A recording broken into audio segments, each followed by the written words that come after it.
What's going on, y'all? It's 2KJ. Welcome back to the channel. Appreciate y'all for stopping by, man. Reports recently emerged that Kyrie Irving has requested a trade from the Brooklyn Nets, and with the trade deadline being this Thursday, a move could be made any day now, but I am not patient. I drew up my own trade for Kyrie, and I'm here on 2K to see how it would affect the league. Make sure to leave a like and subscribe. Let's get it. All right, guys, so as I'm recording this the night of Friday, February 3rd, the Brooklyn Nets are the 4 seed in the Eastern Conference, 31-20, and 5.5 games behind the Boston Celtics. You know, there's been a lot of drama since they originally brought together their big three of James Harden, Kyrie Irving, and Kevin Durant. Harden has since left. Kevin Durant requested a trade this past offseason that didn't get fulfilled, and now they're finally starting to play some good basketball, actually. And Kyrie Irving is requesting a trade. It's just really unfortunate timing, also because it's so close to the trade deadline. Honestly, I don't know if they're going to be able to put together a trade so fast, but there's teams that are interested, man. So Shams reported that the Lakers, Suns, and Mavericks have emerged as potential suitors for Kyrie Irving. So I'm going to go ahead and take a look at all three of those teams and just give my thoughts on how I think Kyrie might fit with them. All right, guys, so let's start this one off with the easy one. Russell Westbrook and some sort of draft capital for Kyrie Irving. Now, I don't think this would be a good fit. The Lakers have been name chasing. That's how they got Russell Westbrook in the first place. They actually had a chance to get Buddy Hield back when he was on the Kings a few off seasons ago, but instead decided to get Russell Westbrook. And I just didn't think it was a good fit from the start, but it was a big name, you know, and that's why they made the move, and it hasn't worked out. So I think bringing in Kyrie Irving isn't the best idea. I think they should be going for depth. You know, Rui Hachimura to me is a really good fit on the Lakers. He's 24 years old. He's able to help you right now. Shaq might not know his name, but this is the type of addition or additions that I think the Lakers need to be making moving forward, as opposed to just name chasing, bringing in a guy like Kyrie Irving. So I don't like this fit. And also taking a look at the Dallas Mavericks, this would be a good fit, bringing in Kyrie Irving to the Mavericks. He'd be another facilitator, take some of the pressure off of Luka Doncic, who has had to do everything. But really the only catch here is I don't know if the Nets are interested. You know, Christian Wood would be the headliner in this trade.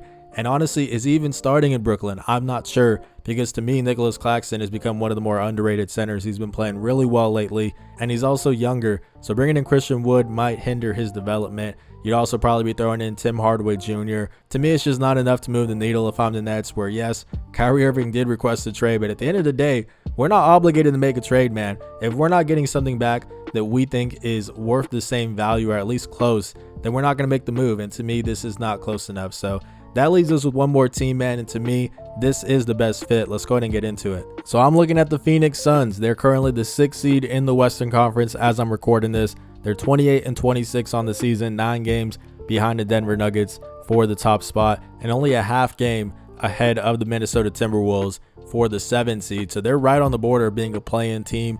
Definitely below expectations. They've had injuries to guys like Devin Booker, Chris Paul this season, and it's hurt them. You know, they have not been performing the way that a lot of us expected them to, and I think this would be a perfect move to make, where you're going to upgrade Chris Paul to Kyrie Irving. You know, Devin Booker needs all the help he can get with just playmaking and also scoring options, because Mikal Bridges is capable of scoring, but he's not someone who's looking to create his own shots.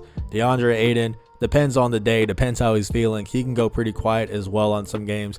And other than that, man, they just don't have a lot of guys to put the ball through the hoop. So I think bringing in Kyrie Irving, who really is his own offense, would be a really nice lethal pairing with Devin Booker in the backcourt. So without any further ado, let's go ahead and see this trade package that I drew up. So here it is, man. The Nets would be sending Kyrie Irving, Edmund Sumner, and Markieff Morris to the Suns for Chris Paul, Cam Johnson, Jay Crowder, and a 2025 first-round pick that's top 5 protected. Let's go ahead and get into why this works for the Phoenix Suns. Like we said, you're upgrading Chris Paul to Kyrie Irving. You're also maybe getting something of value here in Edmund Sumner, who is 27 years old. You know, the Suns still need help in the backcourt even after bringing in Kyrie Irving, because they haven't been getting consistent production from Cam Payne and Landry Shamet. So maybe there's something here in Edmund Sumner. And then you're also just getting some filler here in Markieff Morris. But the big thing is just upgrading that backcourt, upgrading the playmaking and shot creation to go alongside Devin Booker. Now, the reason why this will work for the Brooklyn Nets, you're bringing in Chris Paul. Yes, he is a downgrade from Kyrie Irving, but still,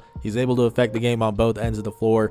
He's still an elite facilitator. He's still a really good perimeter defender, and is still an overall really good leader that the Nets could use as they try to compete, because as long as you have Kevin Durant on the team, you're still trying to win a championship, and Chris Paul can definitely help you do that.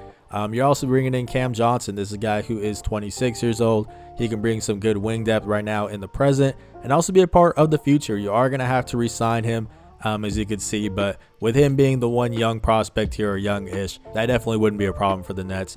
And then you're bringing in Jay Crowder. This is a guy who hasn't been playing for the Suns in real life this season. He's waiting to get traded, and he really has only competed for teams that are contending to win a championship. As we take a look at this here, the Phoenix Suns when they made their finals run, the Heat when they made their finals run, Utah when they were at the top of their conference in the regular season, Cleveland as well during the LeBron James era, or the back end of it. Boston, I mean, he's just competed for a contending team, so I think Brooklyn would be a really nice fit for him.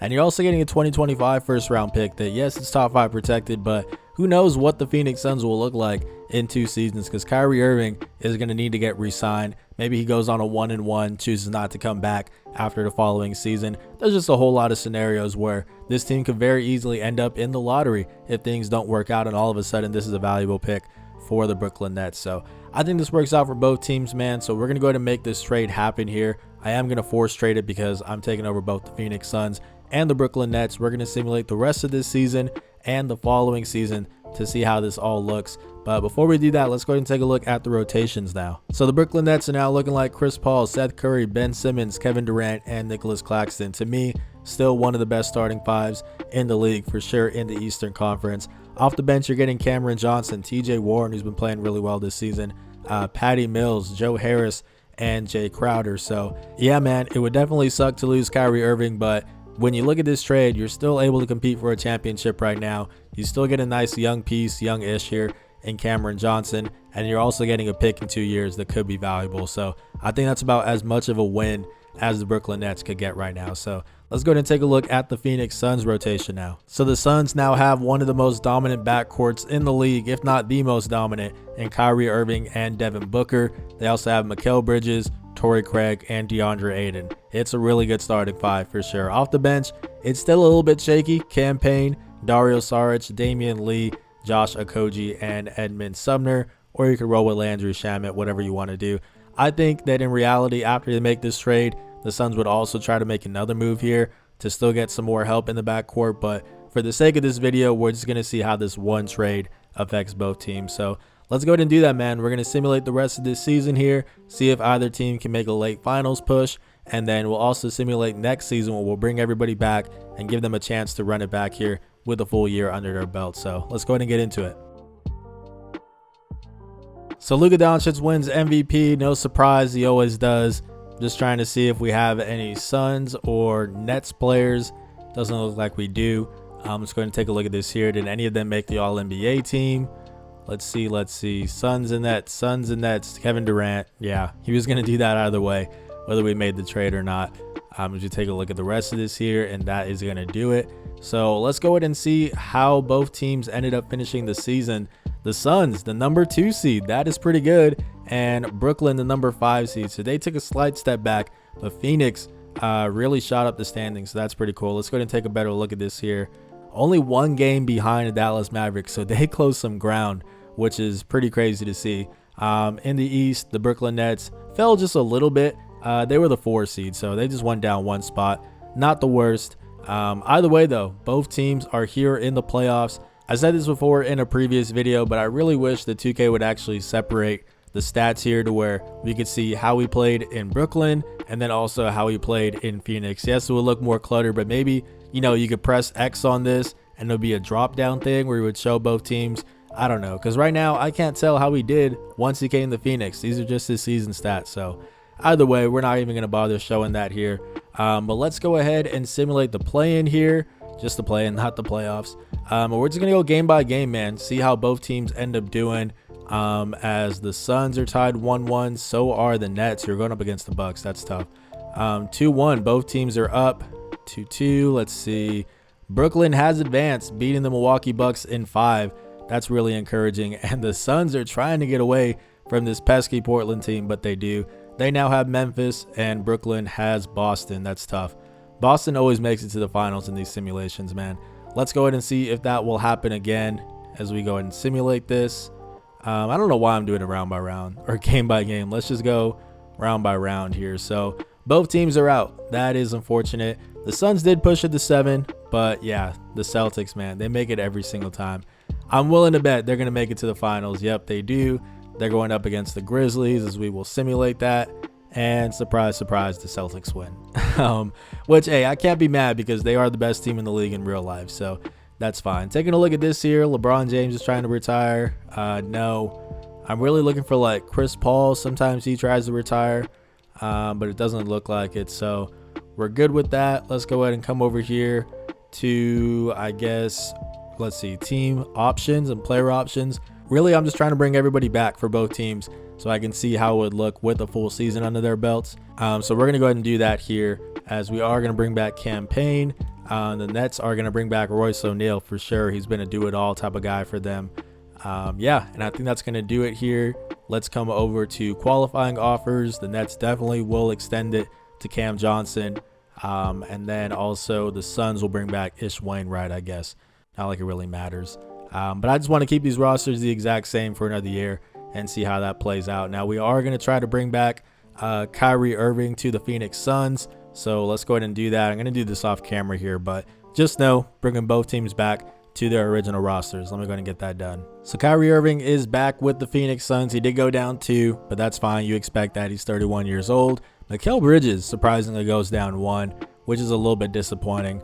But other than that, I mean, everyone's pretty much the same. Torrey Craig went down, but you would just slide in Dario Saric as a starting power forward. So yeah, man, that is what the Phoenix Suns are looking like. The Brooklyn Nets are also running it back. They got KD going down 1, Chris Paul going down 2. You have to imagine whenever Chris Paul does retire, which would probably be like next season in this simulation, they would also trade Kevin Durant, try to build for the future, and then just taking a look at the rest of this year. So yeah, same teams. We're just going to run it back one more season and see if either of them can win a championship. Let's go ahead and get into it.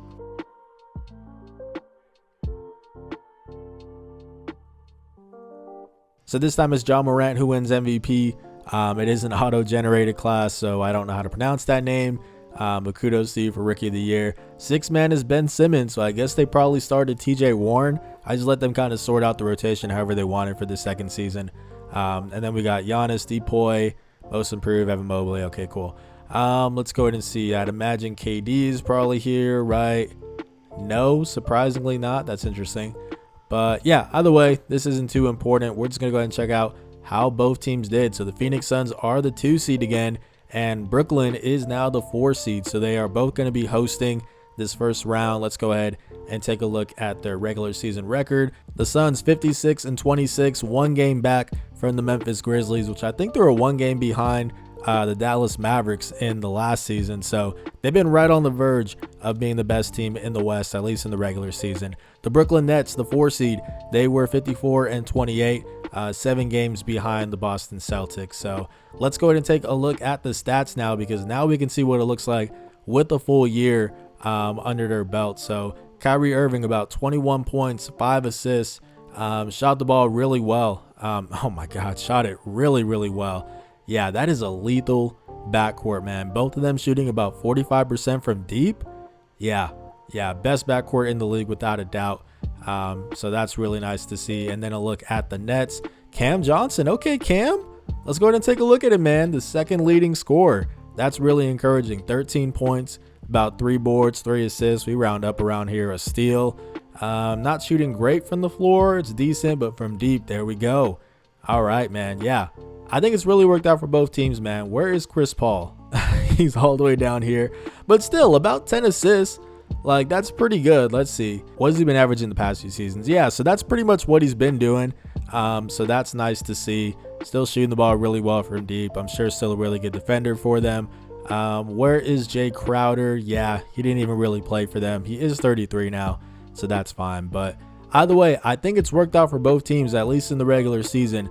But let's see if either one of them can make a run here as we simulate the play-in. And we're just going to simulate it round by round instead of game by game. We'll probably go game by game if either team makes it to the finals. And the Suns are out. Wow, they lost to the Minnesota Timberwolves. Who do they have? The same team. Wow, that's crazy. The Nets, though, they make it out of the first round, and they're going up against Boston. Yikes, that's tough. That is the one team you don't want to face, man. It's the same squad. So let's go ahead and see how they do here as we simulate this game by game now that they're the only team left. So 1-1, 1-2, 2-2. Okay, Brooklyn. Oh, no. Tough. Tough, man. So, yeah, it is the Thunder who actually reached the finals. That's crazy. Yeah, it's just hard to beat the Celtics, as you can see as they win it again. But either way, man, let me know what you guys think about this trade. I think it could really help both teams for the present. So I'm curious to know what you guys think about it. But if you did enjoy this video, please leave a like and subscribe. This has been 2KJ. Blessings.